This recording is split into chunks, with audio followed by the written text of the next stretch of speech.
SCO council of heads of government का आयोजन करने जा रहे हैं। इस बैठक के लिए एक व्यापक एजेंडा तैयार किया गया है, जिसमें आर्थिक सहयोग के मुद्दों पर विशेष ध्यान दिया गया है।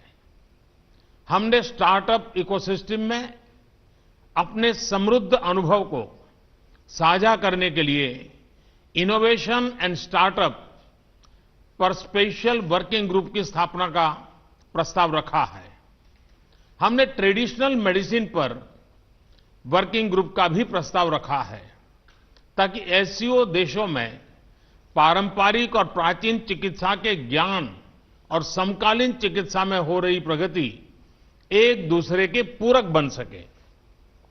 एक्सेलेंसीज, भारत का दृढ़ विश्वास है कि इकोनॉमिक मल्टीलेटरिज्म और नेशनल कैपेसिटी बिल्डिंग के कॉम्बिनेशन से एससीओ देश महामारी से हुए आर्थिक नुकसान के संकट से उभर सकते हैं।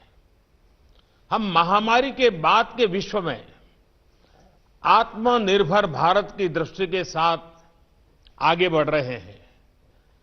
मुझे विश्वास है कि आत्मनिर्भर भारत वैश्विक अर्थव्यवस्था के लिए एक फोर्स मल्टीप्लायर साबित होगा और एससीओ क्षेत्र की आर्थिक प्रगति को गति प्रदान करेगा। एक्सेलेंसीज, एससीओ क्षेत्र से भारत का घनिष्ठ सांस्कृतिक और ऐतिहासिक संबंध रहा है। हमारे पूर्वजों ने इस साझा ऐतिहासिक और सांस्कृतिक विरासत को अपने अथक और निरंतर संपर्कों से जीवंत रखा। International north south transport corridor, Chabahar port, असगाबाद समझौते जैसे कदम कनेक्टिविटी प्रति भारत के मजबूत संकल्प को दर्शाते हैं।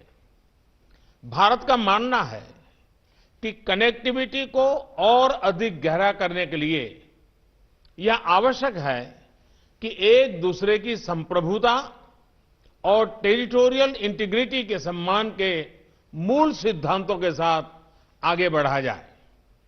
एक्सेलेंसीज, यूनाइटेड नेशंस ने अपने 75 इयर्स पूरे किए हैं, लेकिन अनेक सफलताओं के बाद भी संयुक्त राष्ट्र का मूल लक्ष्य अभी अधूरा है। महामारी की आर्थिक और सामाजिक पीड़ा से जूझ रहे विश्व की अपेक्षा है ये यूएन की व्यवस्था में आमूलचूल परिवर्तन आए।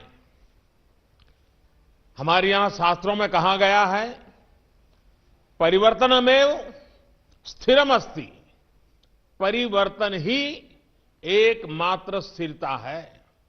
भारत 2021 से यूएन सिक्योरिटी काउंसिल में एक गैर स्थायी सदस्य के रूप में भाग लेगा। हमारा ध्यान वैश्विक शासन विधि में संभावित बदलाव लाने पर केंद्रित होगा।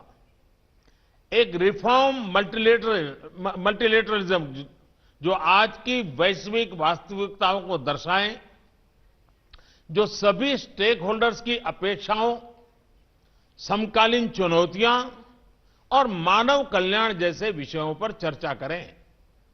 इस प्रयास में हमें एससीओ सदस्य राष्ट्रों का पूर्ण समर्थन मिलने की अपेक्षा है। एक्सेलेंसीज, सर्वे भवन्तु सुखिनः, सर्वे सन्तु निरामया, सभी सुखी और सभी रोगमुक्त रहे, यह शांति मंत्र भारत के समस्त मानव कल्याण के प्रति आस्था का प्रतीक है। अभूतपूर्व महामारी के इस अत्यंत कठिन समय में भारत के फार्मा उद्योग ने 150 से अधिक देशों को आवश्यक दवाएं भेजी हैं। दुनिया के सबसे बड़े वैक्सीन उत्पादक देश के रूप में भारत अपनी वैक्सीन उत्पादन और वितरण क्षमता का उपयोग इस संकट से लड़ने में पूरी मानवता की मदद करने के लिए करेगा। एक्सेलेंसी, भारत का शांति, सुरक्षा और समृद्धि पर दृढ़ विश्वास है और हमने हमेशा आतंकवाद, अवैध हथियारों की तस्करी, ड्रग्स और मनी लॉन्ड्रिंग के विरोध में आवाज उठाई है।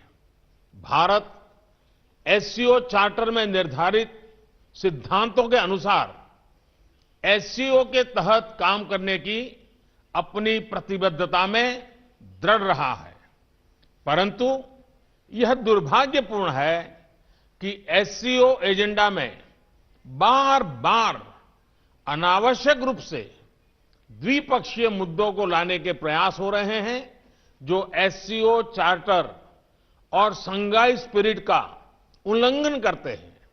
इस तरह के प्रयास एससीओ को परिभाषित करने वाली सर्वसम्मति और सहयोग की भावना के विपरीत है। एक्सेलेंसी, मैं वर्ष 2021 में एससीओ की 20वीं वर्षगांठ पर एससीओ संस्कृति वर्ष मनाने के लिए पूर्ण समर्थन देता हूं। भारत का राष्ट्रीय संग्रहालय इस वर्ष हमारी साझा बौद्ध विरासत पर पहली एससीओ प्रदर्शनी आयोजित करने की प्रक्रिया में है। भारत की साहित्य अकादमी ने रूसी और चीनी भाषा में 10 भारतीय साहित्यिक कृतियों के अनुवाद का काम पूरा किया है और मुझे विश्वास है कि अगले वर्ष भारत महामारी मुक्त वातावरण में एससीओ फूड फेस्टिवल की मेजबानी करेगा। मुझे प्रसन्नता है कि समस्त एससीओ देशों के ऑफिशियल्स और डिप्लोमेट्स ने हाल में बीजिंग में एससीओ सचिवालय के सहयोग से आयोजित योग कार्यक्रम में बढ़ चढ़कर भाग लिया। एक्सेलेंसी, मैं एक बार फिर राष्ट्रपति पुतिन को उनके कुशल और सफल नेतृत्व के लिए बधाई देता हूं और इस बैठक के लिए उन्हें धन्यवाद देता हूं।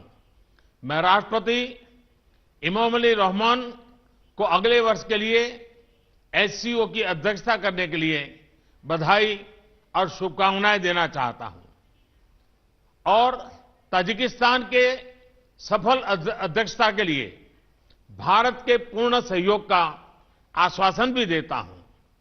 बहुत बहुत धन्यवाद।